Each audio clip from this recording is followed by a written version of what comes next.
Hello everyone, welcome to another vlog. So, ngayon pala, hapon na ngayon dito. Tingnan nyo yung boses ko, ibang-iba.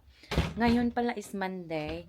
Si asawa, last week, 1 week na hindi siya nakapunta sa trabaho dahil may sakit. And this week, hindi pa din siya makapunta dahil inuubo pa din siya. Tapos ngayon, ako na naman yung inuubo. Check natin yung ating pananim dito sa ating garden house. Tingnan nyo guys. Parang hindi maganda yung itsura nito. Ang ating okra, malalaki na. Hala! Wow! Meron na tayong mga paprika. I think i-transfer ko siguro ito sa taas ng bahay. Parang hindi maganda yung tubo niya. Humaba na lang sila ng humaba. I think hindi maganda yung tubo nila dito. Siguro i-transfer ko na lang ito sa taas. Pati yung okra ko, hindi maganda yung tubo. Oh my God. Bakit ganun?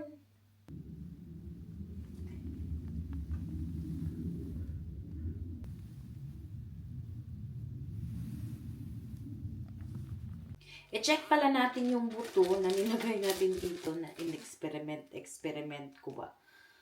Kaso, parang nag-mold siya. Nagulat naman ako. Ang dami ng kailangan na natin ito. Yeah? Nothing. Kailangan na pala natin itong itanim, guys. Itatanim natin ito siya. I think pwede naman ito na ilabas or sa loob or ilabas ba siya. Pero dahil meron na siyang mga sprout, pwede na natin siyang ilagay sa pot. Basta sa loobin gimak, papash left. May kukunin pala ako na seeds. Gusto ko na magseedling na ng mga salad, mga lettuce. Dahil, na kasi March na ngayon, so pwede na tayong mag-seedling ng mga lettuce. Though, usually talaga nagsiseedling ako na itinatanim ko directly sa soil. Medyo cold pa kasi, gusto ko na i-seedling muna siya sa loob. Though, lang siya na seedling, parang hindi in one small pot, parang in one big pot. Tapos maraming salad na itatanim. Ganyan yung gagawin natin. So, nasaan na yung ating, kukunin lang natin yung ating seedling na, ito mga kamatis, iseedling na natin ito. But, I just need the lettuce at saka yung ating petchay. Ito yung ating petchay. Try natin iseedling siya. Tapos, we have also mga salad dito. Salad, pak choy. So, meron akong lagayan dito, which is, ginamit ko to last year. Ay, dalawa pala ito siya. Kaya, dito natin iseedling itong ating, mga fruya seeds or early year seedlings katulad ng ating mga lettuce. Gagamitin pa rin natin yung ating what is this? Anzug und Kräutererde. So, ito yung pang special soil talaga siya for seedling. Kasi hindi pa ako magtatanim sa garden talaga dahil kahit medyo warm na sa umaga, kapag gabi kasi is nagfo-frozen pa, and kasi kaka-start pa lang ng March, minsan yung weather is paiba-iba, like the last year biglang mag-i-snow, so we don't know kung anong mangyayari. We will make sure na lang na sa loob ng bahay ito siya i-seedling para kapag ilabas na natin ito siya malalaki na ito. And I really love planting lettuce dahil syempre yung salad napakasarap niyan. And also I'm so excited na magtanim na ng aking mga petchay and pak choy. So petchay, it's also like pak choy, pero iba talaga yung petchay natin. Pak choy kasi medyo yung flavor niya, medyo strong yung flavor niya. Ang isisidling natin is ay salat. I also have this one. Ito yung itinanim ko din last year. Ito siya is para siyang lettuce na basta ganyan yung itsura, oh. Oh. Maliliit pala yung ano niya. Maliliit yung kanyang mga seeds.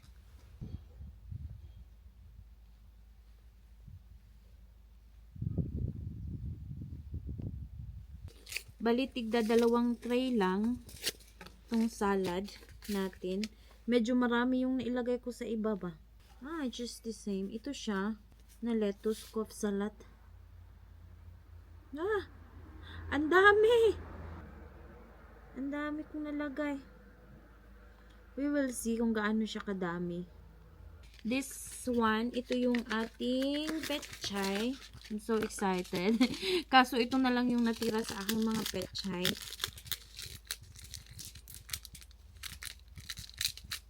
Importante talaga na dito natin ito isidling muna sa loob. Dahil kapag sa labas, baka masira lang din siya.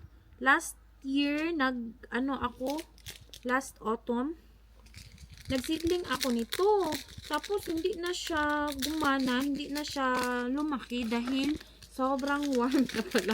Ay, sobrang cold na pala. So, hindi na siya lumaki. Ito yung ating Filipino petchay. And ito naman yung pak choy. Diba?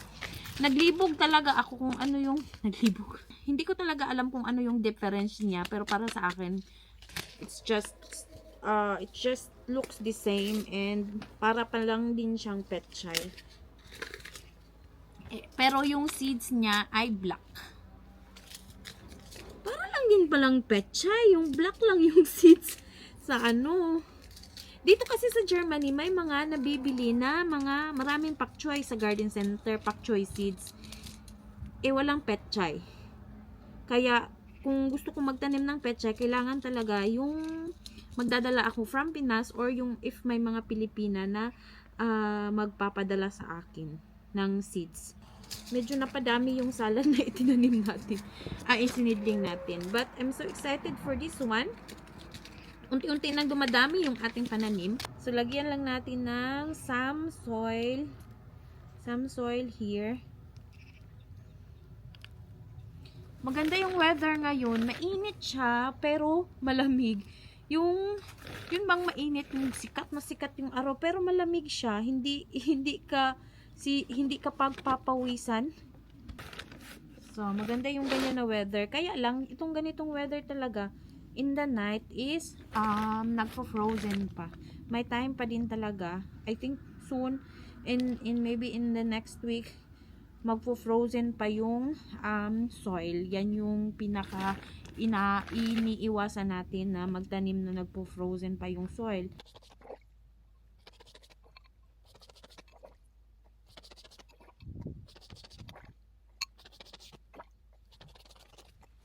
So, lalagyan natin ng pantakip. Ito yung nakakatulong para mag-germinate yung seedling natin dito sa loob. And I will update you in the next days kapag mag-sprout na yung mga seeds natin.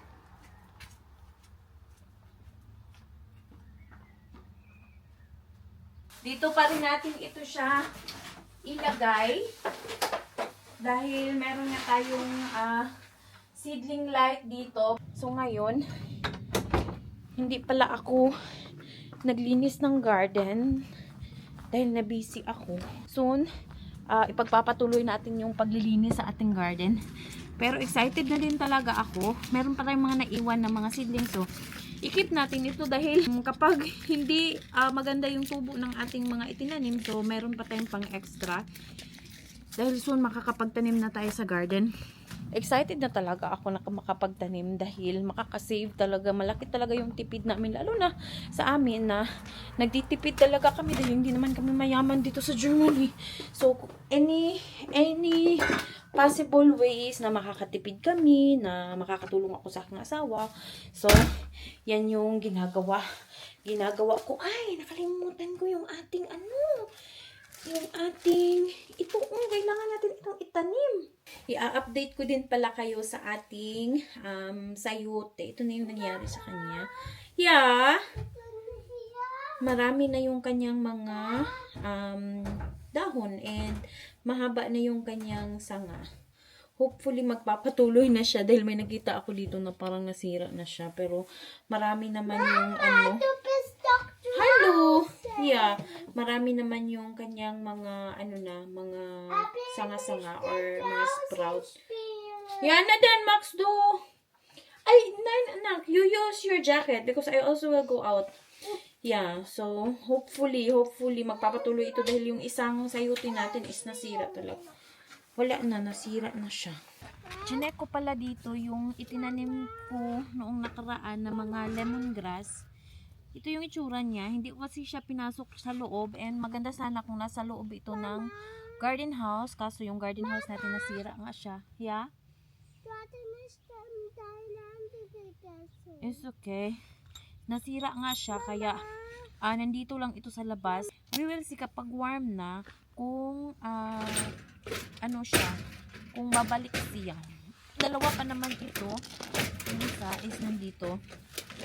Pero yung aking sibuyas, tingnan nyo, kaya na-realize ko ito pala talagang mga sibuyas is talagang nag-survive siya kahit sa weather namin dito. Yung aming kasing winter dito maabot sa mga 15 degrees, minus 15.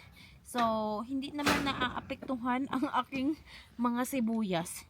But, itong ating mga sibuyas, itatanim natin ito. Ito pa rin yung ating garden house na kailangan ko sana siyang gamitin in this spring season. Kaso nga, ayan, hindi pa talaga yan naayos. And, sirang-sira na.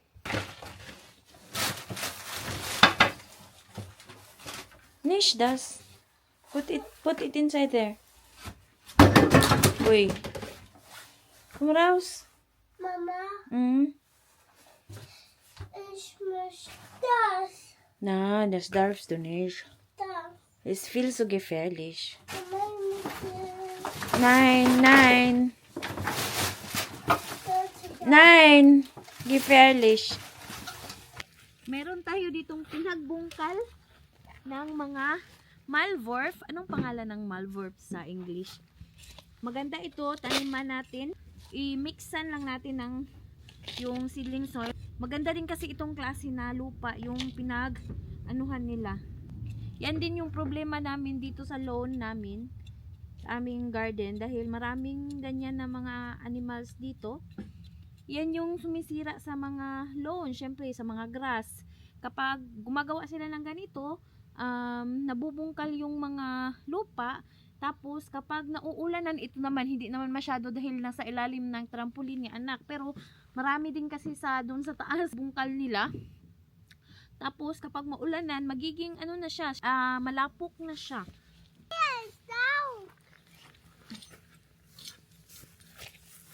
Tanim na natin ito.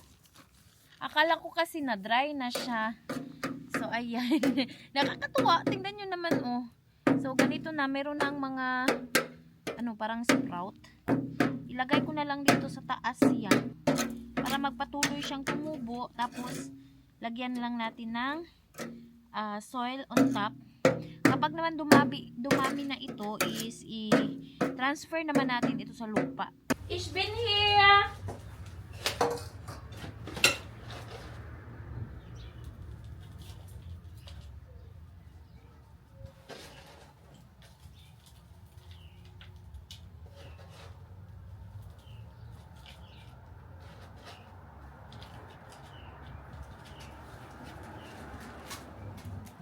Dito ko lang pala siya nilagay sa gilid ng bintana. So, every day, nakaka-receive siya ng more sunlight and hindi na niya kailangan itong pailaw natin dito. So, naman, ita-transfer ko ito sa taas siguro ng bahay dahil gusto ko na mas marami naaarawan siya palagi and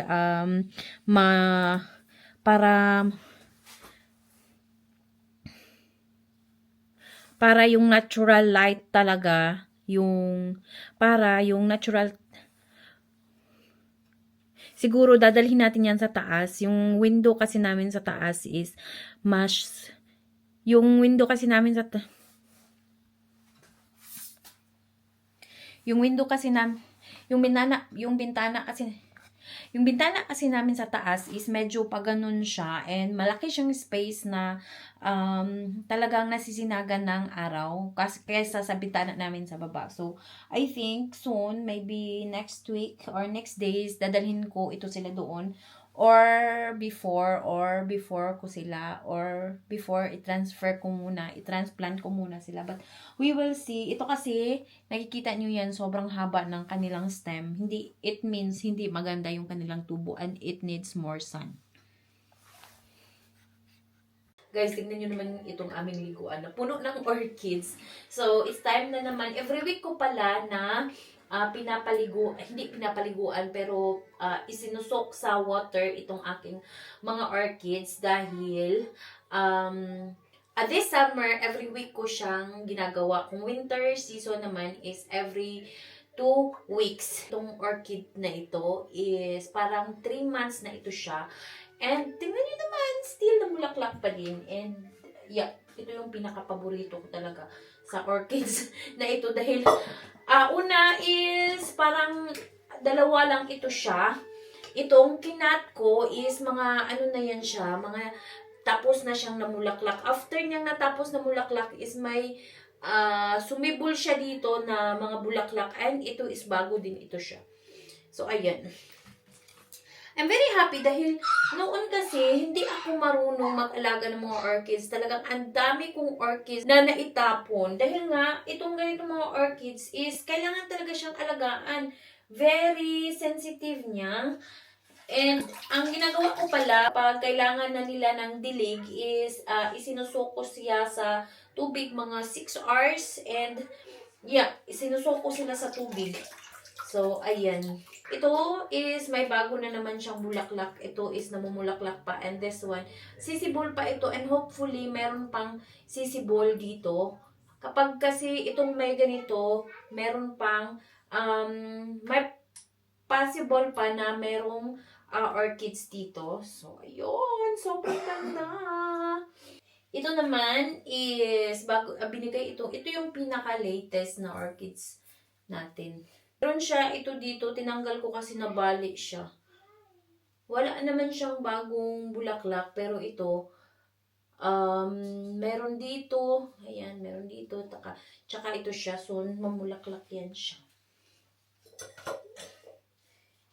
Tingnan nyo naman siya, oh. Merong sumibol dito. I don't know if bulaklak ba yan siya or roots. So, nakakatuwa talaga itong aking mga orchids. Dahil sobrang ganda na nila. For how many years na di-depress ako dahil kapag bibili ako or nireregaluhan ako, nasisira lang siya after mga 2 or 3 months. Ngayon, namumulaklak na siya ng more than 3 months. Ito oh, sobrang ganda. Tingnan nyo naman, oh, grabe yung bulaklak niya. Sobrang dami.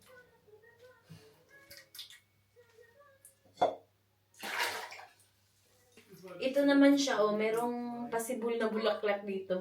Ang galing, baka kaka-transfer ko lang nito. Tinransfer ko siya at nilagyan ko siya ng bagong ganito. Hindi kasi lupa yung nilalagay sa mga orchids dito. Tapos, ayan, nakita ko na lang, hala, may papasibol na pala siya na mga, may papasibol na siya na bulaklak.